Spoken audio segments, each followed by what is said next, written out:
Agustín Ramos del Poliforum Carlos Martínez Balmori, sede de la 35ª edición de la Feria Universitaria de México, que tiene como eje temático Agua para la Vida y cuyo invitado de honor es el país de Hungría.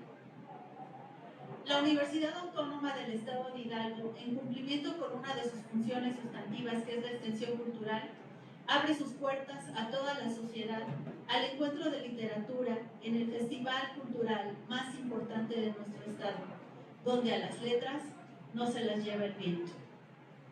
Para dar inicio a este evento, me permito presentar a nuestros dos autores invitados que presentan el día de hoy Las violencias, una deuda social.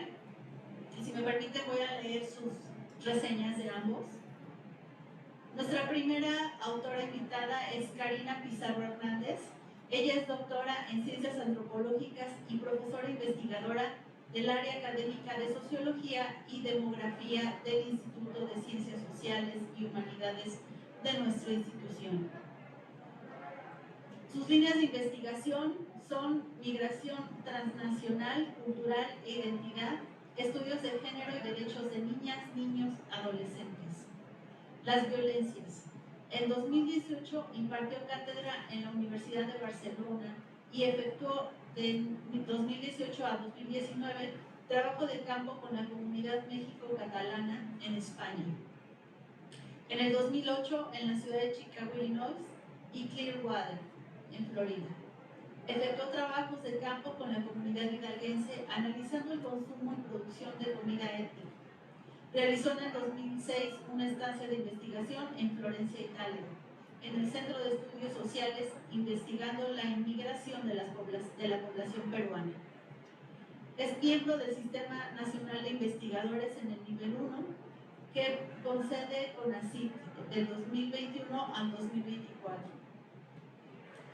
Del 20 al 23 se le otorgó el perfil del Programa de Mejoramiento del Profesorado, mejor conocido como PRODEP, y representante estatal de la Comisión Especializada de Análisis en lo relativo al respeto, protección y promoción de los derechos de los niños y adolescentes de CIPINA Nacional, del 2017 al 2022. Démosle un fuerte aplauso, por favor.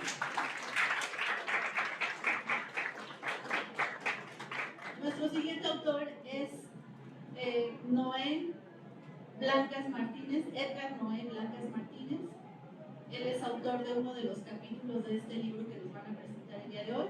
Él es doctor en Sociología por la Benemérita Universidad Autónoma de Puebla. Cuenta con estudios de maestría en Análisis Regional por el CISDE y de la Licenciatura de Administración Pública. Desde el 2004 es profesor investigador de tiempo completo en nuestra institución, adscrito al área académica de Sociología y Demografía, donde imparte docencia en la licenciatura en Sociología y en los posgrados en Población y Ciencias Sociales, maestría y doctorado. Cuenta con reconocimiento del Sistema Nacional de Investigadores en el nivel 1 y con perfil PRODEP. Forma parte del cuerpo académico consolidado Problemas Sociales de la Modernidad y es miembro de la Asociación Mexicana de Estudios del Trabajo. La línea de investigación que cultiva es trabajo precario y su subjetivación en el contexto neoliberal, teniendo como estudios actuales el análisis del emprendimiento como gestión de la precariedad y los efectos de la expansión en los consultorios adyacentes a la farmacia en la profesión médica. Entre sus publicaciones destacan Subjetividad, Capital y Poder, una aproximación al análisis de disposiciones neoliberales, los juegos de la municipalización entre Acalco y Tonantzintla, municipalización en América Latina y perspectivas y análisis de experiencia. Démosle un fuerte aplauso, por favor. Bueno, pues sin hacer más preámbulos, les cedemos la palabra. Bienvenidos. Gracias.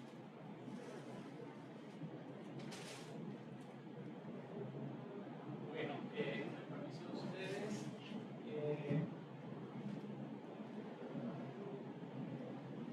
Con el permiso de ustedes, bueno, vamos a platicar un poco sobre este libro, que que se llama Las violencias, una deuda social. Voy a hacer una descripción general del mismo, cómo está articulado. Bueno, este texto se edita por esta Universidad Autónoma del Estado de Hidalgo en este año 2022, se publica en el primer semestre y es una edición de carácter digital, por lo cual está disponible en el repositorio editorial de la universidad, y el cual ustedes pueden descargar, revisarlo, explorarlo y desde luego darle una lectura a profundidad.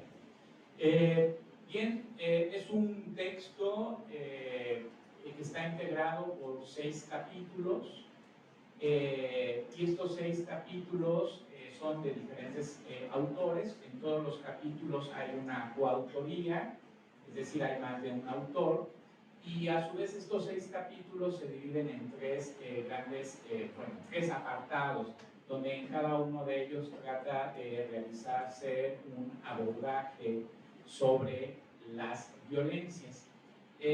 Ahora que hay una relectura de toda la obra, veía yo, sí soy autor, pero trato de distanciarme un poco y verlo como externo, y veía yo una riqueza en el siguiente sentido, porque es un abordaje sí teórico, sí es un abordaje que se realiza a nivel cuantitativo y también cualitativo, pero siempre está mediando justamente esa preocupación por un fenómeno social que está presente todos los días y en diferentes ámbitos, con diferentes actores, con diferentes manifestaciones.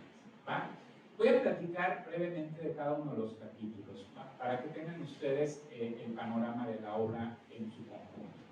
Cuando me refiero que hay un abordaje teórico, me refiero sobre todo a los primeros, bueno, todos los capítulos tienen un abordaje teórico, pero los primeros 2 tratan de profundizar en ello en 2 sentidos.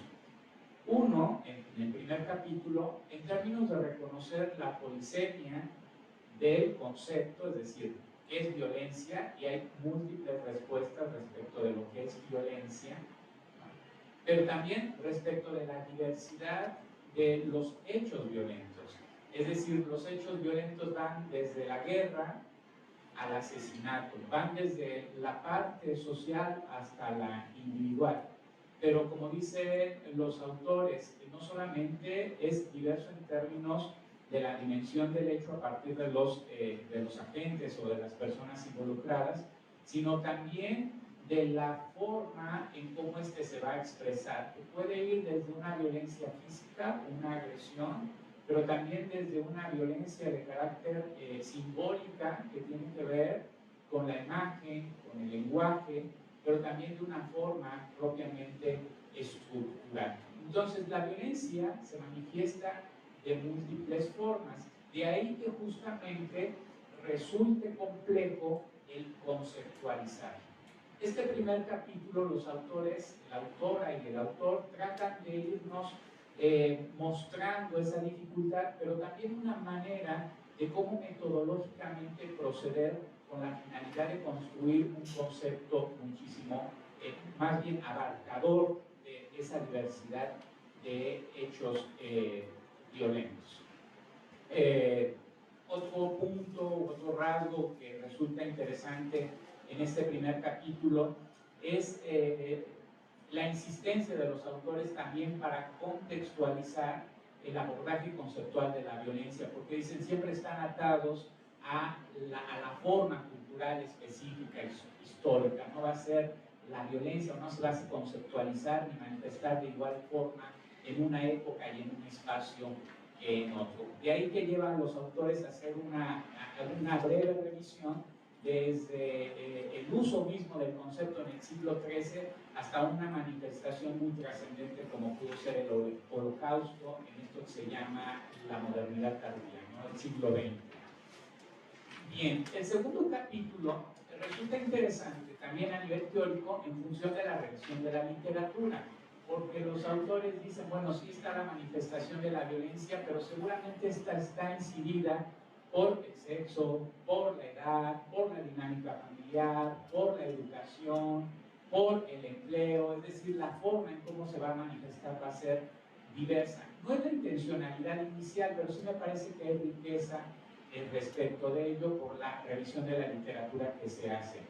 ¿Qué es lo que buscan en el segundo capítulo los autores? Evaluar ya no el hecho ni el concepto, sino la actitud que se tiene frente a la violencia.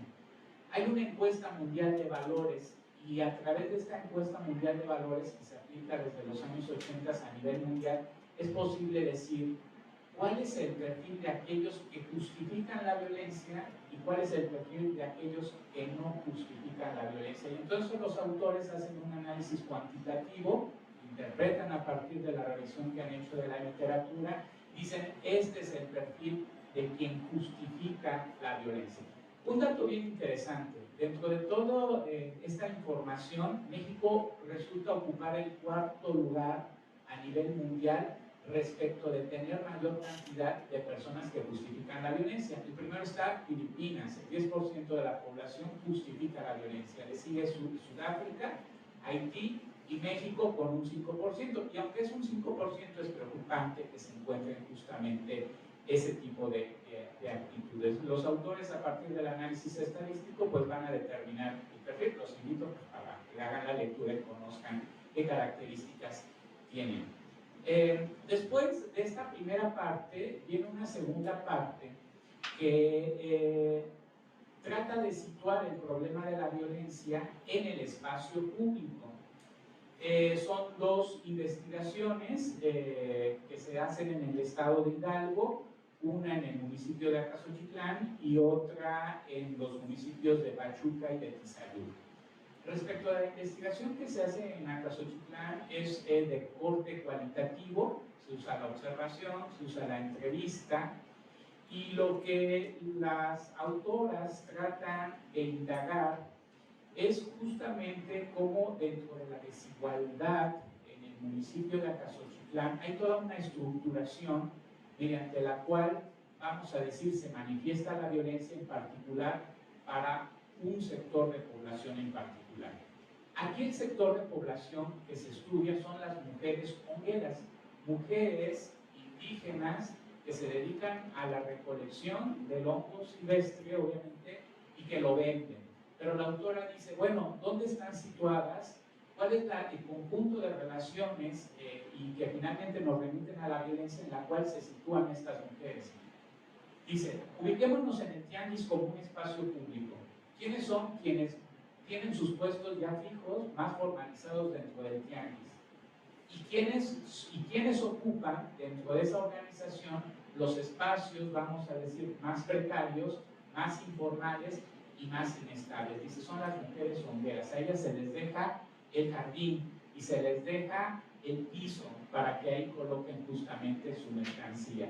Y a diferencia de otros comerciantes que venden sus productos en el tianguis, las mujeres hongueras tienen que vivir justamente bajo esa relación de poder, las dificultades para estar negociando con las autoridades, el poder tener justamente su espacio para la venta, y que cada cambio de gobierno municipal tienen que entrar en esa incertidumbre y volver a negociar, y que además traen el producto que ellas están vendiendo, el estigma de poder ser tóxico, ¿va?, para el consumo humano. Y entonces, además de establecer esa relación de poder con el gobierno y con los otros dentro del espacio público que es el tianguis, además tienen que estar negociando con la autoridad sanitaria justamente para poder vender su producto, y además que se les reconozca como aquellas que son conocedoras, que tienen el saber justamente para reconocer cuál es el hongo que se puede consumir y cuál no. El segundo estudio, dentro de esta segunda parte, es de carácter cuantitativo. Dos compañeros del área, una compañera y un compañero, se preocupan a nivel del espacio público sobre la violencia en el transporte. Y para ello van a aplicar una encuesta, van a hacer el levantamiento a partir de un cuestionario de información sobre la violencia en el transporte público en el municipio de Pachuca y de Tizayuca. En este caso, los actores son mujeres a las cuales se les va a entrevistar para reconocer justamente el nivel de violencia en el transporte público y las características que este toma, la frecuencia en sí mismo. Algunos datos que nos permite conocer el capítulo es que el uso del transporte público por parte de las mujeres es cotidiano, ¿no? Ahí están los datos, no se usa una vez en la mayoría de los casos, sino generalmente se usa 5, 3, 4 veces a la semana, desde luego para realizar actividades que tienen que ver con la educación o con el trabajo y también con el trabajo propiamente doméstico. Lo que se está mostrando con preocupación es que las mujeres declaran que sí, una de cada 3 ha sentido la inseguridad y puede estar siendo víctima justamente de la violencia en múltiples, vamos a decir, ámbitos. Desde el piropo, por ejemplo, hasta un tocamiento en el cuerpo, ¿va? Entonces, la autora y el autor buscan medir justamente este tipo de violencia en aras de aportar información que permita pues, el diseño de políticas públicas para un espacio público en particular, que es el transporte y que forma parte de nuestra cotidianidad. Finalmente, en la tercera parte, hay un abordaje y hay una preocupación particular de los autores. Estos son 2 estudios que se hacen en Nuevo León, que tienen que ver con el concepto de capital social, entendiendo el capital social como las redes de solidaridad, las redes de apoyo, la confianza mutua que hay en las colonias, en los fraccionamientos, en los barrios. Y entonces la pregunta es, ¿qué relación hay entre estas confianzas mutuas que se pueden encontrar en los barrios, en las colonias, y la violencia y la seguridad, el sentirse seguro? Uno de los estudios va a ser el abordaje de manera cuantitativa. Hay una encuesta a nivel nacional que se levanta sobre cohesión social y los datos que aporta esta encuesta permiten relacionar ambos ámbitos, el de la cohesión y el de la violencia. El autor y el autor van a hacer un análisis de carácter cuantitativo para ver qué es lo que está resultando. Ellos de inicio nos dicen, la literatura no hay un acuerdo, si hay o no hay una relación, y si la hay, en qué sentido. Lo que encuentran, y que me parece que es un hallazgo importante por parte de quienes participan en la investigación y en la redacción de este capítulo, es que sí la hay, pero no en todas las dimensiones.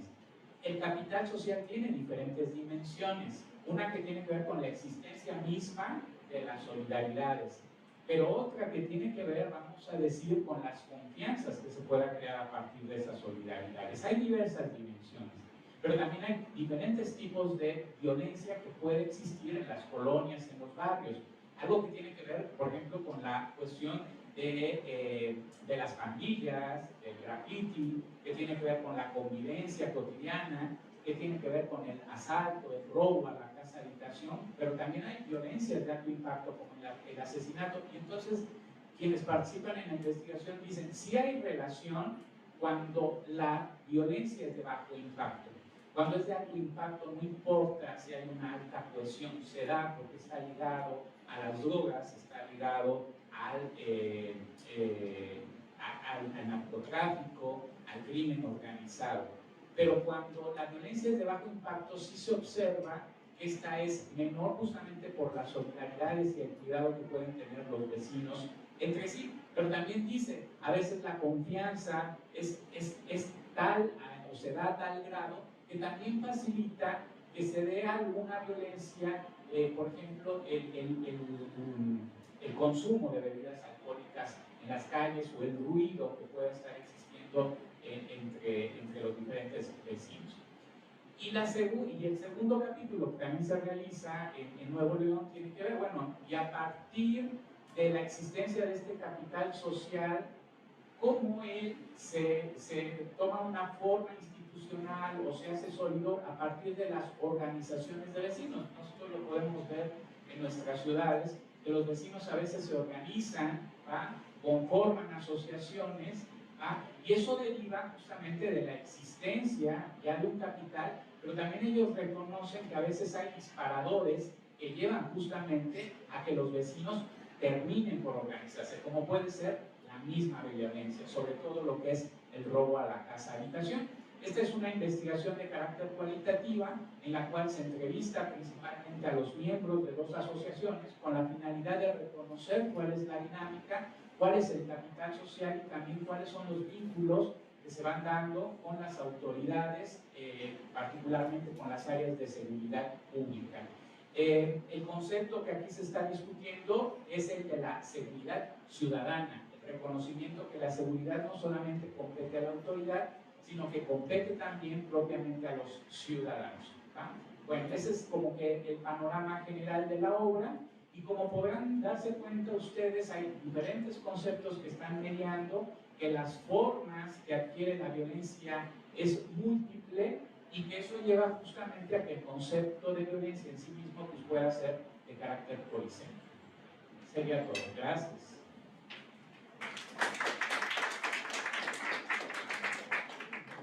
Gracias, Tony. Años que ya son de prepa 3. ¿De qué grado? Tercero. Tercero. Ya llevaron metodología, van a llevar metodología. Ya llevaron. ¿No? En materia de historia, no saben todavía. Bueno, ya deben estar. Tenemos aquí los paneles de sociología, ¿no? Bienvenidos todos. Les pregunto esto justamente porque va mi presentación justamente al contenido, pero vinculándolo justamente con su práctica académica de formación, ¿no? Por un sentido y otro cómo se armó el libro. En ese sentido va mi presentación, ¿no? Ya nos dijo el doctor Noé justamente las temáticas. Toda la parte primera es una parte de reflexión teórica, ¿no? Entonces, en cualquier trabajo que ustedes hagan, ¿no? Siempre le van a decir los conceptos, ¿no? ¿Qué conceptos vas a utilizar? ¿No? Entonces, si alguno de ustedes va a usar, ¿no? El tema de violencia, bueno, es una invitación para que se acerquen a este libro en esta primera parte de ver cómo se construye, cómo se va justificando esta parte teórica, ¿no? ¿Cómo la vas hilando, ¿no? Que es la parte incluso a veces mucho más difícil. No es la de más chamba, pero es mucho más difícil porque tengo que entender conceptos y entender autores que quieren decir, ¿no? Entonces, en esa parte podríamos entrar como ver, ¿no? Y también yo los invito a que se acerquen al libro, es gratis, está lo que van a PDF, ¿no? Justamente también porque estamos con autores que conocemos, porque eso nos da otra dimensión. Eso por un lado. Y por otro lado, bueno, ya empezando con los temas, con los artículos, yo les diría, ¿quién ha estado en un tianguis? ¿No? ¿Y qué relaciones de violencia se pueden generar? ¿Cómo podemos mirar no solamente a las mujeres indígenas que tienen toda esta condición de desventaja que ya nos decía la presentación de Noé con este artículo de la doctora Silvia, sino también cómo en la vida cotidiana, desde un tianguis, en el transporte público, ¿no? Cuando se estaba redactando este artículo de los colegas sobre el transporte público, es un tema que llegó al nivel académico porque en la calle estaban violentando a las mujeres, ¿no? Entonces vamos a ver que también tienen, hay que tener estas miradas, ¿no? De la vida cotidiana. Cuando surge los primeros estudios ya sobre violencia, se decía la violencia está fuera de casa, ¿no? La violencia está en el espacio público, y luego se dijo no, la violencia se da en los hogares, se miró hacia el interior de los hogares. Tenemos nosotros la ley, ¿no? Una ley para prevenir la violencia, para erradicar la violencia, ¿no? Y nos dice que hay varios tipos de violencia, ¿no? La más típica es la violencia física, ¿no? Pero también existe la violencia psicológica, la violencia patrimonial, económica, pero incluso, algo que mencionaba el doctor Noé, hay una violencia estructural. O sea, las mismas instituciones en las que cotidianamente circulamos, sea laboral, estudiantil, en casa, estas instituciones generan violencia. Entonces comienza en violencias estructurales. La pregunta es ¿por qué? Porque hay un antecedente histórico donde se han prevalecido estas violencias y se han permitido, ¿no? Y la propuesta finalmente, en el último artículo, los últimos artículos, es decir, no hay que permitirlo y hay que organizarnos, ¿no? Entonces también el mensaje del libro al final es que hay que generar acciones concretamente, ¿no? El caso concreto del libro es las acciones en los espacios barriales, en los espacios habitacionales, pero también es este mensaje de que tenemos agencias, o sea, somos personas que podemos organizar y ser contestatarios ante estas violencias. Entonces, por decir, no va el caso, pero bueno, ahorita estamos haciendo un estudio en el arbolito sobre las violencias y lo que estamos viendo es justamente esta capacidad de agencia a partir de varias organizaciones que quieren cambiar la mirada y la percepción de la población a un espacio que en los 80 fue muy violento, ¿no? Y quería mirar no solamente esos históricamente que han pasado en esos espacios, sino mirar qué está pasando en otros que hoy están siendo altamente violentos, ¿no? ¿Quién se está organizando? Así como se organizan las mafias o se organizan los dealers, ¿no? Los vendedores, ¿no? O las violencias de simplemente si te pones o no un puesto. Todo este tipo de diferencias, de matices, hay que ver también qué está pasando en nuestra propia ciudad. Entonces, también la invitación es justamente para que cuando tengamos otro tema, no sé, cuando ya se vaya, en sexto yo, en mi tiempo, en sexto mi especialidad que era biología, sociales y economía. Ustedes también ya no, sexto semestre no, es todos poquitos. ¿Sí? Bueno, en mis tiempos, ¿no? Ya el último semestre teníamos ya como las líneas que íbamos a ir tomando para entrar posteriormente a la universidad. Entonces, no sé si todavía sigan teniendo el tema de investigación, pero lo van a tener no solamente a nivel preparatorio, sino simplemente en la licenciatura, las licenciaturas que tomen. ¿Quién va a ir como a ciencias sociales? ¿No? Que un poco es la propuesta del texto en este sentido, o sea, hace la mano. Entonces van a ir a biológicas, entonces van a ser médicos o veterinarios, odontólogos, economistas, cocineros, chefs, ¿no? Bueno, pero bueno, en cualquiera de esas disciplinas, al final, la invitación es también que cuando entren a la licenciatura tengan un proceso de investigación. Y que acercamiento, pues algo que sea también de parte de nosotros en la vida cotidiana, ya sea la segunda lectura de este espacio público, ¿no? Yo estaba releyendo, como decía el doctor Noé, uno de los títulos dice: el espacio público no es de todos. Hay que cuestionarlo, ¿no? Realmente es para todos el espacio público. Entonces, es esta reflexión que hace el texto. Y también para contarles como a lo largo de la sociología ha habido varias corrientes y pensamientos. Hay una que se llama el de la modernidad o la posmodernidad. Y ellos desde una lectura o desde una escritura del norte, de Estados Unidos o de Europea, siempre hablan de un final fatal para la sociedad, ¿no?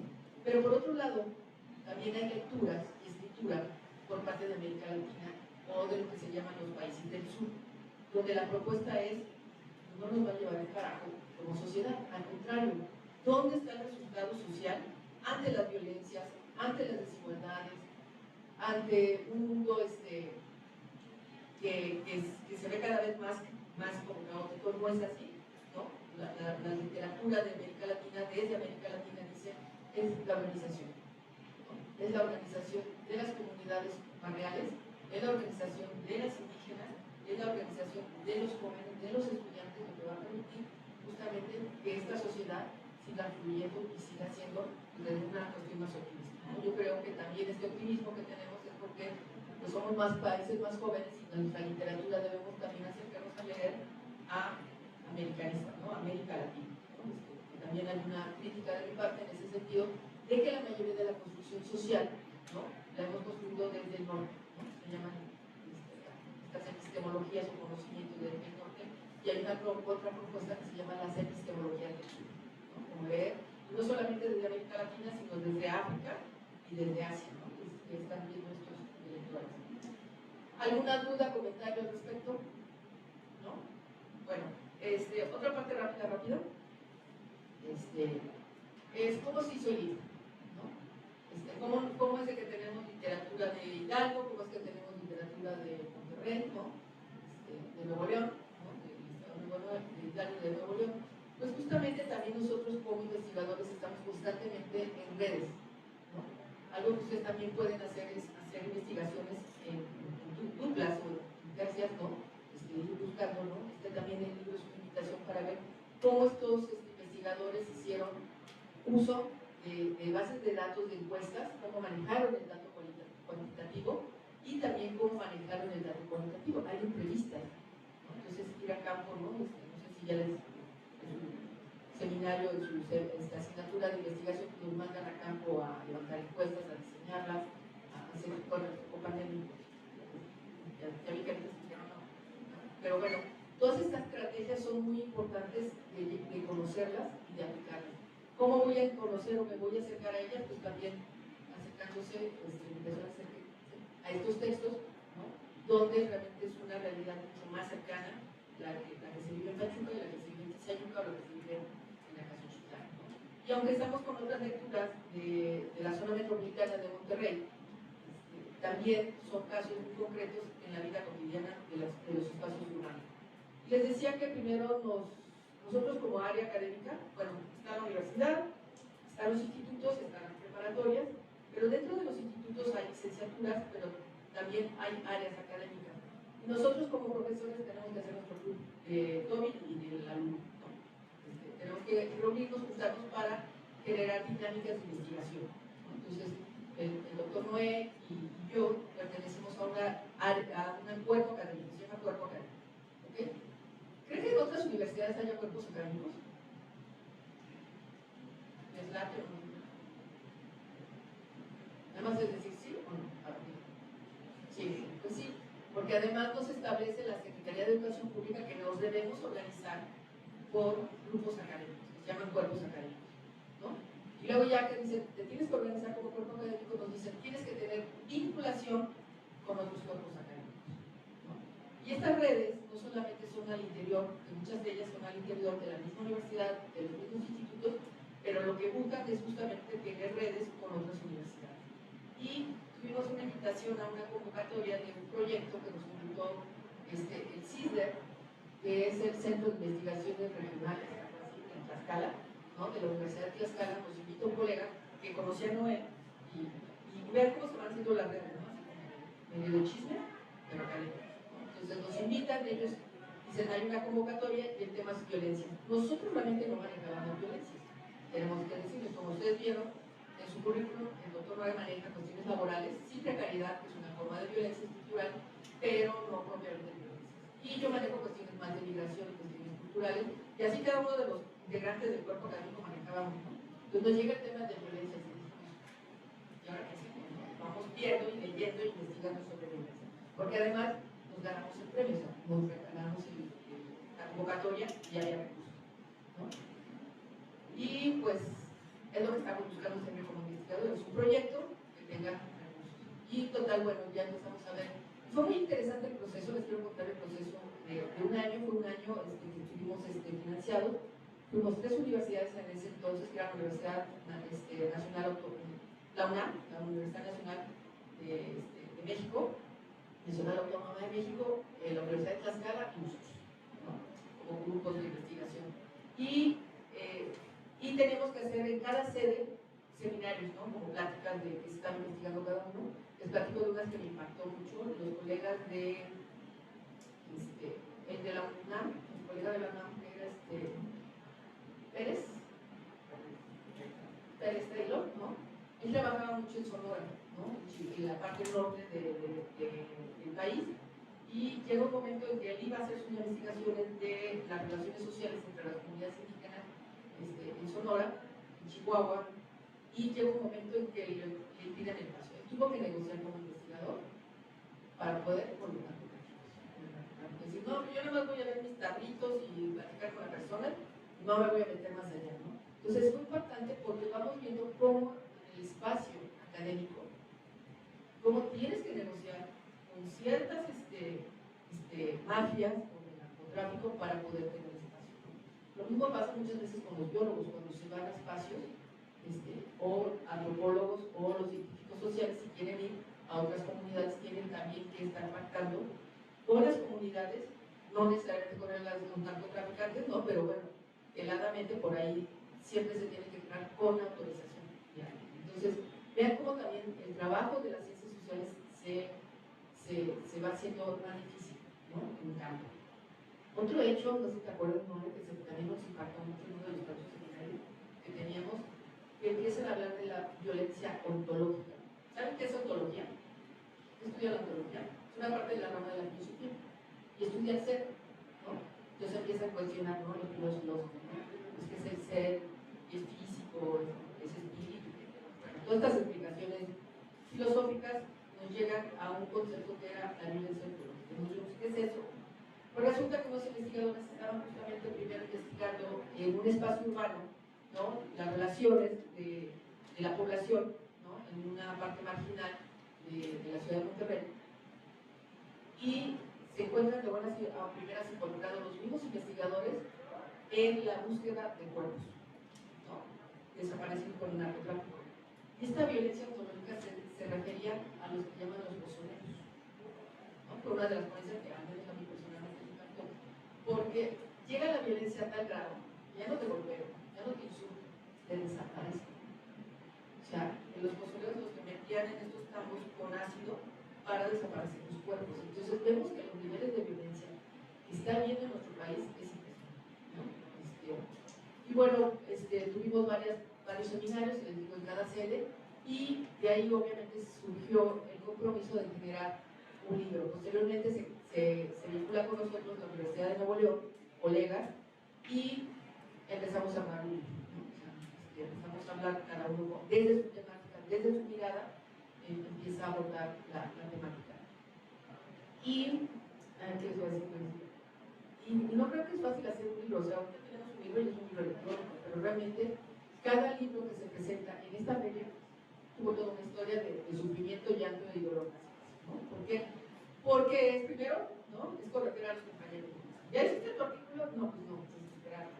Y el corregir al otro. Luego se parte a dictaminación, ¿no? Se lleva un artículo, cada capítulo se revisa a lo que le llamamos doble ciego.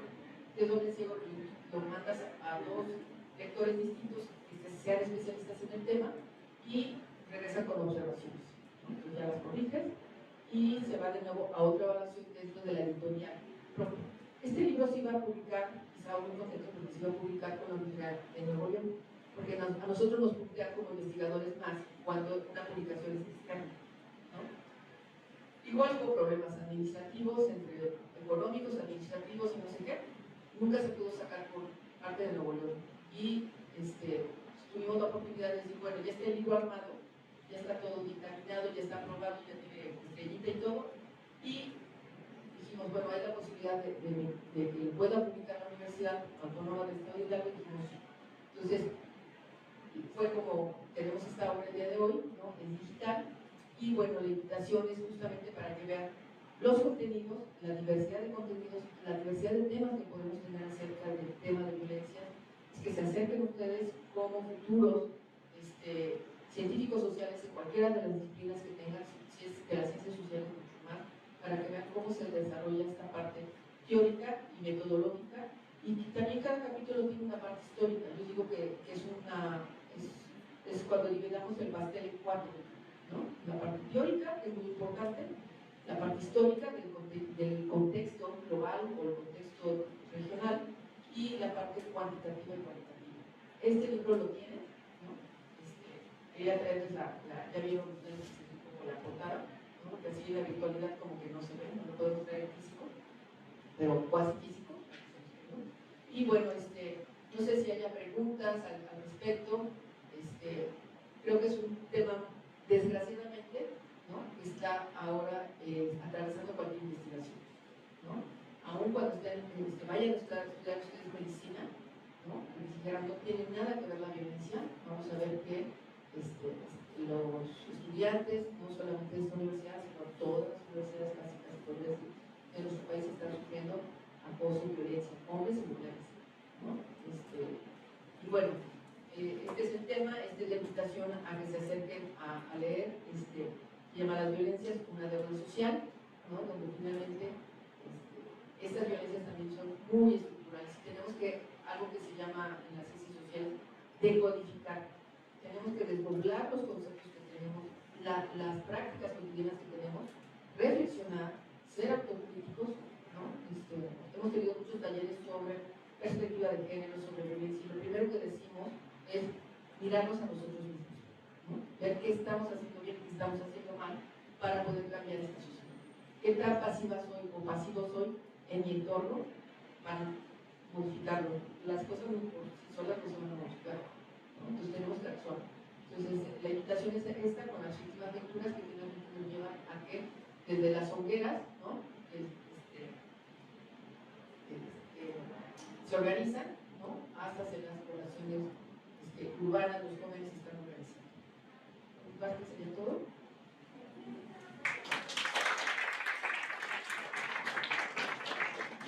Gracias.